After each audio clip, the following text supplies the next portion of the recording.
မင်္ဂလာပါရှင်ဒီတစ်ခါမှာတော့ဒေါနာ TV ရဲ့တက်မတော်တွေကစကားသံအစီအစဉ်အနေနဲ့တက္ကသ30ကရဲမေတဝူရေးသားပေးပို့လာတဲ့စာလေးကိုဖတ်ပြပေးမှာပဲဖြစ်ပါတယ်ရှင်ကျမကတက္ကသ30တက်မတော်အကြီးစားစက်ယုံကစစ်တီရဲ့ဇနီးရဲမေတဝူပါ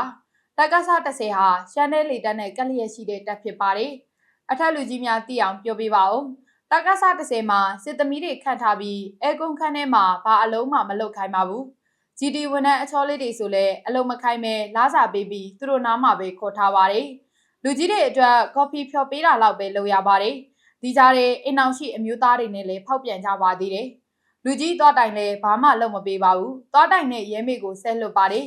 တက္ကသ30မှာအစိုးဆုံးကတော့တာဝန်ရှိသူတွေဟာအိမ်အောင်ရေးဖောက်ပြန်နေတဲ့စစ်သမီးတွေကိုဘာမှအရေးမယူပဲလွတ်ထားပြီးအခြားအဆင့်တွေရဲ့ဇနီးရဲမေတွေကိုပဲအမြဲအပြစ်တင်နေပါတယ်ရဲမေတွေကိုကိုချင်းမစားပါဘူးရှင်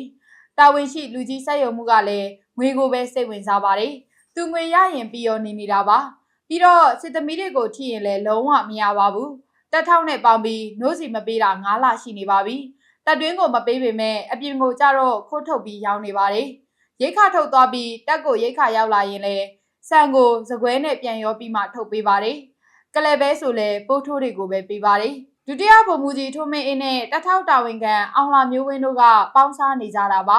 တက်ထောက်ကန်ရတဲ့အခြားအဆင့်ကလည်းစစ်တီရဲမေတွေရဲ့ရပိုင်ခွင့်တွေကိုခိုးရောင်းပြီး KTV နဲ့မာဆက်ကိုညာတိုင်းသွားပါတယ်ဒါကိုလည်းလူကြီးတွေသိပါတယ်ဒါပေမဲ့ဘာမှမပြောပါဘူးအဲ့ဒါလေးကိုအများသိအောင်ပြောပြပေးပါရှင်လို့စာရေးသားပေးပို့လာပါတယ်ရှင်ကျမတို့အစီအစဉ်ဟာတမတော်သားရာရှိစစ်တီတွေအိမ်တော်တဲ့ရဲမေတွေရဲ့အခက်အခဲတွေကိုအများကသိအောင်တင်ဆက်ပေးနေတဲ့အစီအစဉ်ပဲဖြစ်ပါတယ်